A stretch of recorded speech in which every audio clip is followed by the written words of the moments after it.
दोस्तों सब्सक्राइब करें और इस बेल आइकन को दबाएं और पाएं वीडियो सबसे पहले। मैं भारत को भारतीयता की मान्यता के आधार पर फिर से खड़ा करना चाहता हूं, उस काम में लगा। ये बात चरक ने भी कही है, सुश्रुत ने भी कही है, बाघभट्ट ने कही है, निघंटू ने कही है, पाराशर ने कही है कि जो रोगी होता है वो सबसे अच्छा डॉक्टर हो सकता है, क्योंकि उसको अपने दुख और तकलीफ का जितनी गहराई से महसूस हो सकता है वो किसी भी डॉक्टर को नहीं होता। जो अपने दुख तकलीफ को गहराई से महसूस कर सकता है वो चिकित्सा भी कर सकता है, बस उसको कुछ ज्ञान की जरूरत है। और कुछ ज्ञान, ज्यादा नहीं, थोड़ा सा ज्ञान अगर उसके जीवन में है तो वो कहते हैं कि वो हर तरह की बीमारी से लड़ सकता है और दूसरों को मदद कर सकता है। उनके इस वाक्य से मुझे बहुत प्रेरणा हुई कि जो रोगी है वो सबसे अच्छा चिकित्सक हो सकता है। और आयुर्वेद के जितने बड़े पंडित हैं वो भी मानते हैं इस बात को। वो ये कहते हैं कि आयुर्वेद का 85% हिस्सा, ये बात मैं आप सबको बहुत विनम्रता पूर्वक लेकिन गंभीरता से कह रहा हूं, इसको आप कभी भूलिएगा मत। आपके जीवन के स्वास्थ्य और चिकित्सा का 85% हिस्सा इतना सरल और आसान है कि आप स्वयं उसे कर सकते। मात्र 15% हिस्सा ऐसा है जिसमें आपको किसी विशेषज्ञ की मदद की जरूरत पड़ सकती है, मात्र 15%। अगर परसेंटेज में बात किया जाए तो आप जानते हैं 33% पर आदमी पास हो जाता है और उसके ऊपर सेकंड डिवीजन, थर्ड डिवीजन, और 60 पे तो फर्स्ट डिवीजन होती है, 75% पे तो डिस्टिंक्शन आ जाती है। मैं 85% की बात कर रहा हूं। 85%, 85% चिकित्सा और स्वास्थ्य का हिस्सा ऐसा है जो आप स्वयं अपने जीवन में कर सकते हैं बिना किसी विशेषज्ञ की मदद के। बस 15% हिस्सा है जिसमें किसी विशेषज्ञ की जरूरत है। और आपको मैं एक आगे की बात कहता हूं कि ये जो 15% हिस्सा है आपकी जिंदगी का जिसमें आपको विशेषज्ञ की जरूरत पड़ती है, ये हिस्से में सबसे कम बीमारियां हैं, सबसे कम बीमारियां। माने जहां आपको विशेषज्ञ की आवश्यकता पड़े आपके जीवन में, वो बीमारियों की संख्या सबसे कम है। और जहां विशेषज्ञ की जरूरत नहीं है आपको अपने जीवन में, वो बीमारियां सबसे ज्यादा है। इसका माने कि हम 85% तो डॉक्टर हो ही सकते हैं। कंक्लूजन इस बात का यह है।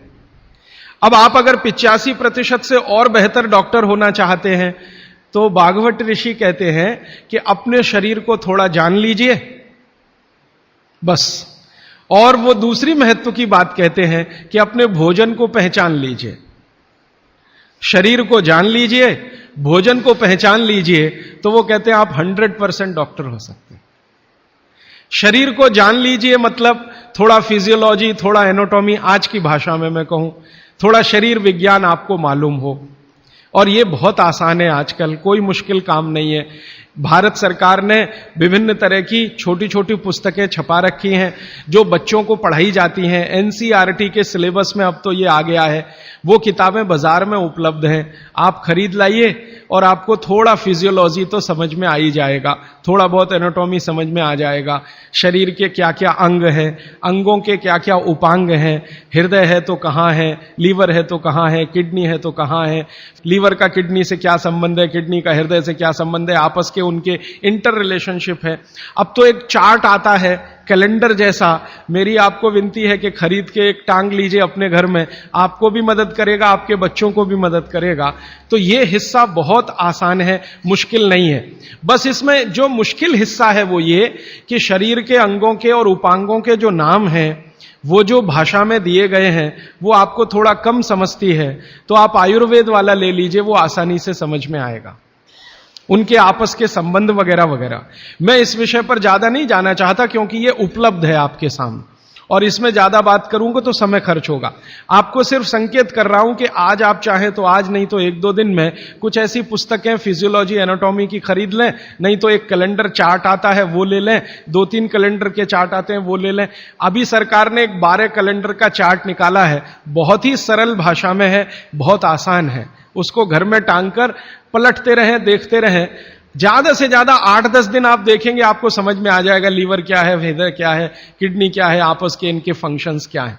ये बात भागवत जी कहते हैं कि थोड़ा शरीर को जान लो और भोजन को पहचान लो।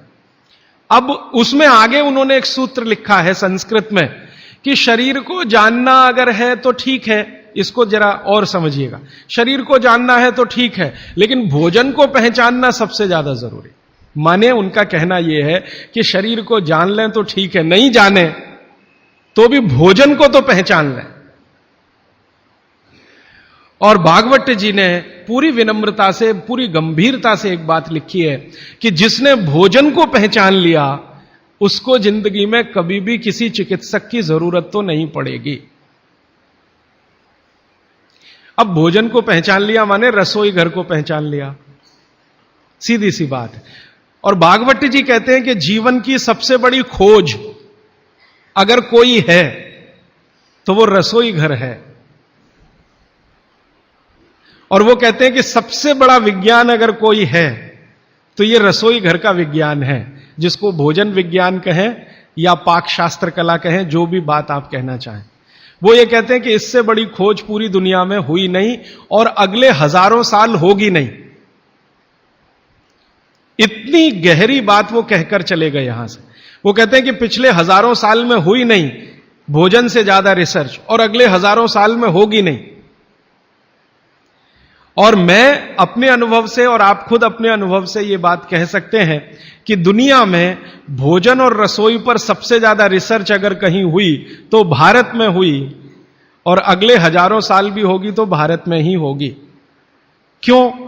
दूसरे देशों में भोजन ही नहीं है।